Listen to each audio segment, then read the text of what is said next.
Hello दोस्तों, मेरा नाम अभिषेक है और आज इस वीडियो में आपको खामियां बताऊंगा यूपीएस यूनिफाइड पेंशन स्कीम। दोस्तों, हाल ही में लॉन्च किया गया। सेंट्रल गवर्नमेंट ने एश्योर्ड पेंशन की बात कही और बताया कि हम ओपीएस और एनपीएस के बीच का सबसे अच्छा जो रास्ता है, जो कि ओपीएस जैसा ही है, हम यूपीएस ला रहे हैं। दोस्तों, जो बातें प्रेस कॉन्फ्रेंस के माध्यम से हमारे सामने आई वो बातें हमें अच्छी लगी, हमने उस पर वीडियो बनाया भी था। दोस्तों, देखिए कि इसकी खामियां क्या हैं। दोस्तों, अगर आप एनालिसिस करें तो जो आपका एनपीएस में रुपए कटता है 10%, वो आपका यूपीएस में भी कटेगा। एनपीएस में होता क्या है कि आपको 60% रिटायरमेंट के टाइम पे रुपए मिल जाता है और जो 40% उसका आपको पेंशन प्लान लेना होता है। लेकिन जो आपका यूपीएस है, इसमें आपको 1 रुपये नहीं मिलेगा। 6 महीने के जो सैलरी का बात कही जा रही है कि एनपीएस कॉर्पस से कुछ दिया जाएगा, तो वो नगण्य रहेगा, ना के बराबर रहेगा। दोस्तों, इसके अलावा ओपीएस जो है, ओपीएस तो बिना किसी संदेह के सबसे बेस्ट पेंशन प्लान है। लेकिन ये आप बोल सकते हैं कंट्रीब्यूटरी बेस्ड नहीं है, ये सीधा सरकार पे पूरा जिम्मेदारी बन जाती है, टैक्स पेयर्स पे बन जाती है। तो यदि गवर्नमेंट इसका कोई अल्टरनेटिव ढूंढ रही है तो उसकी तारीफ इंसान करता है और उसके लिए वो समर्थन भी देता है। लेकिन कम से कम यूपीएस जैसा एश्योर्ड के नाम पे एक कहीं ना कहीं ऐसी स्कीम जिसमें कोई एश्योरिटी है ही नहीं, उसे बिल्कुल वो समर्थन नहीं देना चाहेगा। शुरुआती में मैंने भी देखा था, समर्थन इसे दिया था, लेकिन कुछ चीज़ें मैं भूल रहा था क्योंकि मुझे नहीं पता था कि ये बातें उसमें इंक्लूड नहीं करी गई हैं। और जैसे इसका नोटिफिकेशन आएगा ब्रॉडली, तब हमें पता चलेगा। फिलहाल के लिए जब तक कि नोटिफिकेशन हमें पता नहीं है, और जो बातें मीडिया पे और भी सामने आ रही हैं, जैसे कि बोला जा रहा है कि इसमें वीआरएस का कोई प्लान नहीं है। जैसे ओल्ड पेंशन स्कीम में रहता था, आप वीआरएस ले सकते थे, एनपीएस में भी था, लेकिन एनपीएस तो कोई पेंशन प्लान था ही नहीं, नो पेंशन स्कीम था वो। लेकिन आपका जो यूपीएस है, इसको यूजलेस पेंशन स्कीम क्यों बोला जा रहा है? इसलिए क्योंकि इसमें आपका वीआरएस नहीं ले सकते। इसमें बात ऐसी कही जा रही थी कि जब आप 25 साल या उससे ज़्यादा अगर आप सर्विस करते हैं तो आपका जो उस टाइम का average of last 12 month salaries, और यू कैन से कि उसका जो आपका लास्ट विद्रान सैलरी उसका 50% लगभग आपको मूल वेतन मिलेगा। डीए या डीआर उस पर लिंक रहेगा। लेकिन दोस्तों, जो आप 25 साल से यदि आपकी कम सर्विस रहती है तो प्रोपोर्शनेट टू दैट आपका पेंशन बनेगा। लाइक कि 25 साल के लिए 50%, 24 साल के लिए 48%, 10 साल के लिए 20%, 11 साल के लिए 22%। इस प्रोपोर्शन में मतलब 1 साल के 2% लगभग आपकी पेंशन निर्धारित की गई है। या 10 साल से आपकी ज़्यादा सर्विस रहती है। 10 साल से यदि ज़्यादा नहीं रहती है, 10 साल से कम रहती है, तो मिनिमम जो आपको पेंशन रहेगी वो कितनी रहेगी? वो 10,000 रहेगी मूल, प्लस उसमें डीए डीआर जो दिया जाएगा। दोस्तों, खबरों में ये बात आ रही है, ये बात सामने आ रही है कि आपको जो पेंशन मिलना है कब होगा? जब आप कागजों पे रिटायरमेंट होते हैं। मान लीजिए कि मेरी उम्र, मान लीजिए उदाहरण के तौर पे 20 साल है, ठीक है ना। मैं 20 साल पे नौकरी में आता हूँ, 20 साल मैंने सर्विस किया, 40 कमाया हो गया। अब मैं चाह रहा हूँ कि मैं रिटायरमेंट ले लूँ, वीआरएस ले लूँ, 20 साल मेरी सर्विस हो गई। लेकिन जो मुझे पेंशन मिलना यूपीएस के तहत स्टार्ट होगा कब होगा? जब मैं 60 का पहुंचूंगा। मतलब 20 साल मुझे कुछ नहीं मिलेगा, जब मैं 60 का पहुंचूंगा तब मुझे पेंशन मिलना स्टार्ट होगा। अगर मैं गलत हूं, इनकरेक्ट हूं, तो आप मुझे किसी सोर्स के साथ आप मुझे वेरीफाई करिएगा। और ये मैं किसी सोर्स के साथ नहीं बोल रहा, बल्कि न्यूज़ डिबेट्स या फिर जो बड़े बड़े अथॉरिटीज हैं उनके द्वारा जो बयान दिए जा रहे हैं, तो यही है कि जो आपका पेंशन इस प्लान के तहत, यूपीएस के तहत मिलना स्टार्ट होगा, वो तभी होगा जब आप 60 की आपकी एज होगी, जो आपकी पेंशन अर्हता के लिए रहती है।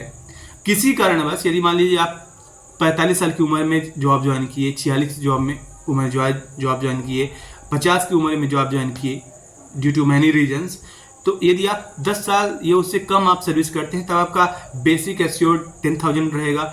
यदि मान लीजिए कि आप 15 साल ही करवाए, 45 में किए, 60 में आप रिटायर हो गए, तो आपका कितना बनेगा?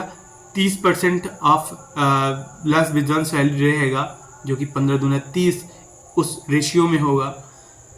लेकिन जो आपका पेंशन है कब मिलना स्टार्ट होगा? जब आप 45 में ज्वाइन किए, 60 में जब आप रिटायर हो रहे हैं। लेकिन अगर आप पहले वीआरएस लेना चाहें तो नहीं ले सकते हैं। वीआरएस का मतलब ये होता है कि आप स्वैच्छिक तौर पे, वॉलंटरी तौर पे आप रिटायरमेंट ले लें। तो पहली मुझे खामी ये सबसे बड़ी लगी। दूसरी खामी दोस्तों सुनिएगा क्या है कि इसमें जो आपका एनपीएस का कॉर्पस तैयार होगा, आप महंगाई, आप 20 साल पहले देखिएगा कि आज तब का 5 रुपये और आज का कितने रुपए के बराबर है। आप यू कैन गेस कि आप जो चीज़ें तब खरीद सकते थे, मुझे याद है इवन 10 साल पहले तक जो आप 5 रुपये में चीज़ें खरीद सकते थे, आज शायद वो 20 रुपये में भी ना मिले। तो ये अंतर हुआ है काफ़ी 10-15 साल में। और अगर आप ओवरऑल टोटली सम अप करें तो आज से 30 या 35 साल बाद यदि आप सोचें या 30 साल बाद सोचें तो जो आपका बेस सैलरी आज का रहेगा तो उस हिसाब से जो पेंशन होने की नगण्य रहेगी। मैं ऐसा क्यों बोल रहा हूँ, क्योंकि जो आपका एनपीएस में कॉर्पस जमा होता जाएगा वो बहुत बड़ा रहेगा, काफ़ी बड़ा रहेगा, और आपको उसका कुछ रुपए मिलना है नहीं। अब देखिएगा आपकी सैलरी ये नहीं है कि नहीं बढ़ेगी, पे कमीशन ही लाया जाएगा। पे कमीशन यदि नहीं लाया गया तो आपका जो मूल वेतन है नहीं बढ़ेगा। मूल वेतन नहीं बढ़ा तो मूल वेतन पे जो पेंशन मिलेगी वो नहीं बढ़ेगा। देखिएगा मूल वेतन पे आपको महंगाई भत्ता मिल जाता है, आपको एचआरए मिल जाता है, आपको मोबाइल भत्ता मिल जाता है, कन्वीनियंस अलाउंस मिल जाता है, चिल्ड्रन एजुकेशन जो भी पॉलिसीज मिलता हो, एमपी गवर्नमेंट में तो नहीं मिलता, सिर्फ एचआरए मिल जाता है, डीए मिल जाता है। तो जितने भी और भत्ते रहें या फिर गवर्नमेंट कभी प्लान करे कि आपको और कुछ ज़्यादा सैलरी दे, कुछ और बढ़ाए, तो आपका मूल वेतन रोक के रखेगी। जो सालाना 3% इंक्रीमेंट लगेगा वही रहेगा। बकाया जो तरह तरह के भत्ते हैं वो इंट्रोड्यूस कराए जा सकते हैं जिसका पेंशन से कोई लेना देना नहीं रहेगा। और ऐसे में जो आपका मूल वेतन का जो आपका 10% कटता जाएगा उसका कॉर्पस इतना बड़ा रहेगा कि जो एक बार डिबेट सुन रहा था उसमें एक बात सामने आई कि जो खुद आपका ही कंट्रीब्यूशन है वो आपके जो पेंशन मिलने का रहेगा उससे कहीं ज़्यादा वही रहने वाला है। तो जो सरकार की तरफ से 14 से 18.5 किया गया है वो एक तरह का मायाजाल या भ्रम हो सकता है, मुझे तो यही लग रहा है। तो ये दो बहुत बड़ी खामियां हैं दोस्तों। यदि गवर्नमेंट ये प्लान हमारे सामने प्रपोज करती कि हम आपका एनपीएस का जो कॉर्पस है 50% हम रख रहे हैं, 50% हम आपको रिटायरमेंट के टाइम पे देंगे, तो इसे इंसान मान सकता था। उसमें जो वीआरएस का है, स्वैच्छिक सेवानिवृत्ति का है, यदि आप 11 साल 12 साल 13 साल 14 साल मिनिमम 10 साल के बाद कभी आप वीआरएस ले सकते हो। अगर इस कंडीशन के साथ अगर प्रोपोर्शनेट यदि पेंशन का प्रावधान होता, जो बातें आज चलाई जा रही हैं या फिर आ रही हैं, तो इसका इंसान स्वागत करता। लेकिन वीआरएस का कोई क्लियर स्टैंड नहीं है।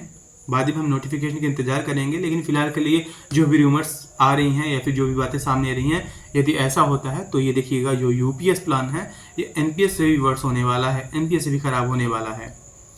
तो दोस्तों मैं वीडियोज़ लाता रहूँगा, मैं और डिटेल के साथ वो वीडियो लाऊँगा। फिलहाल के लिए कि जो गवर्नमेंट एम्प्लॉयज़ ओपीएस का डिमांड कर रहे हैं, ओपीएस का मांग कर रहे हैं, वो यूपीएस में भी खुश थे, यूपीएस का भी वो समर्थन करने लगे थे। लेकिन ये बातें जब उनको सामने आ रही हैं, उनके सामने आ रही हैं वीआरएस का मुद्दा और कोई भी सिक्योरिटी का मुद्दा नहीं कि मतलब आप अगला पे कमीशन ना लाके आप उनका मूल वेतन रोक सकते हो, तो इसी सब की डर की वजह से जो यूपीएस है वो और भी घातक दिख रहा है। दोस्तों कोई भी अपडेट होगा मैं वीडियोज़ लाता रहूँगा। धन्यवाद।